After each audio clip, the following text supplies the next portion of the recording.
like to thank WDI USA and the Lesbian Caucus for inviting me to speak here today. And I'll be speaking about compulsory heterosexuality and some of the ways that it affected my life. Can't hear me? There we go. That's There much we better. go. Should I start over, or did you hear that? Yeah. Okay. Yes, start over?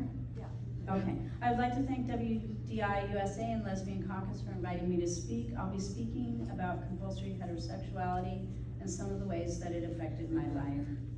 I am the kind of lesbian that has been married to and had relationships with men, and I have children.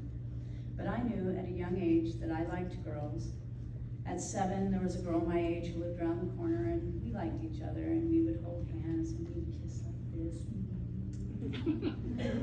I moved away to go live with my aunt, and we lost track of each other. I grew up being shuffled between my mother and a very religious aunt. Sometime between the age of 9 and 10, I got caught with another girl trying to figure out how girls did it. We knew how boys and girls did it. So no harm, no foul, right?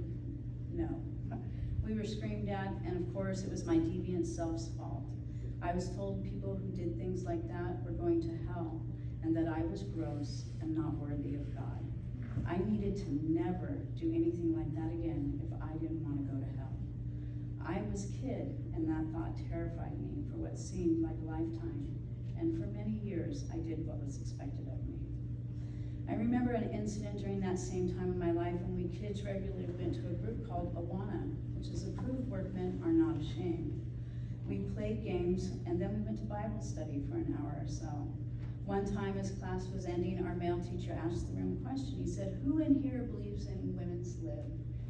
My hand shot up, and so did another young girl, and we were all smiles and proud of ourselves for sticking up for girls, and the teacher said, "You stay right there," and he excused the rest of the room.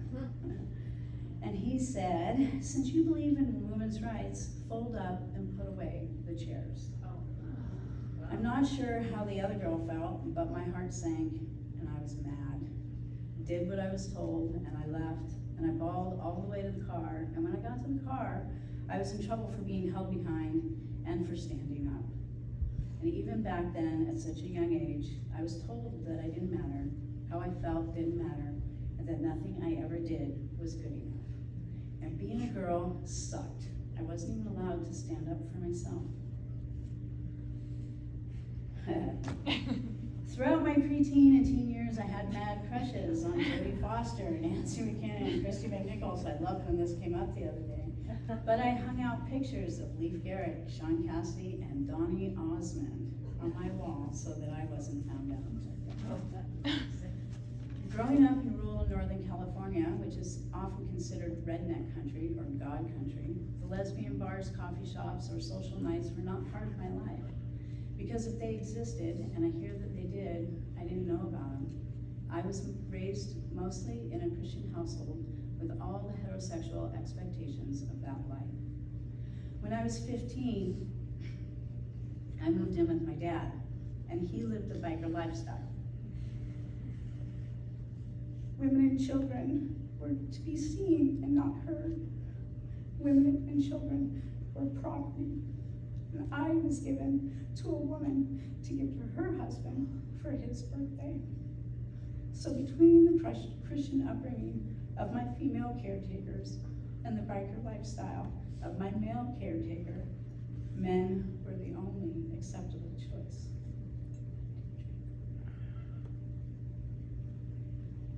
I was the black sheep of my family, but I thought if I could just be normal in this one area, maybe I'd be loved and accepted. And this persisted into adulthood. I spent many years in unhappy and emotionally abusive relationships with men because it was the right way to live. And maybe if I tried harder, it would work. And this is not to say that I led a sexually normal life. I didn't. I often found myself in 3 ways. And it was because it was the way for me to be with women, but it also satisfied the qualifications of having a man, even if it was looked at poorly. But hey, at least I wasn't a lesbian.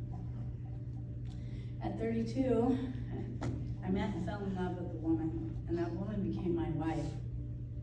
And when I first told my kids that I was dating a woman, they were upset with me. But Jenny eventually won them over with her commitment to them and she loved them with her whole heart. During the same time, my mother was also upset. She told me that I was not invited to her wedding because of my relationship with a woman. When the pastor of her church said it was God's house and not her house, and that it was not okay for her to tell me not to come, she backtracked and invited us. We did not attend. Mine and Jenny's marriage only lasted 5 years, but our friendship lasted until her death in 2022. All the lesbians I did know, and I can count them on one hand, my hand, not yours. In my area, we're already in well-established relationships, and those that weren't were not interested in dating what they perceived as a straight woman.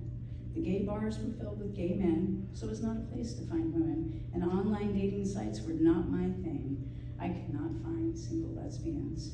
That and a lack of knowledge of lesbian culture left me at a distinct disadvantage for what I wanted. So I went back to what I knew, men. Fuck. I did not date another woman for 13 years. I fell in love, and she was quite fond of me, but the age gap between us meant that we were in different stages of life, and our relationship didn't last long, but today we are still good friends. It wasn't until the past few years and my involvement with radical feminism that I began to learn about compulsory heterosexuality and how it affected my life and led me away from the path of loving other women. How the fear of going to hell and disappointing family dominated my choices. I decided I needed to be honest with myself and those around me. And there's still lots for me to unravel. And I've had to learn why I did some of the things I did and why I felt that I wasn't worthy enough for living my truth. It has been almost 7 years of deep self-reflection, therapy, and sisterhood. 7 years of being single to process my trauma. And it is within this sisterhood of women and lesbians that I was finally able to yell from the mountaintops that I am a fucking lesbian. Lesbian means woman who loves women, and I do, and I always have, and I always will love women. It matters not that my life is filled with fucked up relationships with men or the fact that I have children. And the same goes for all of you.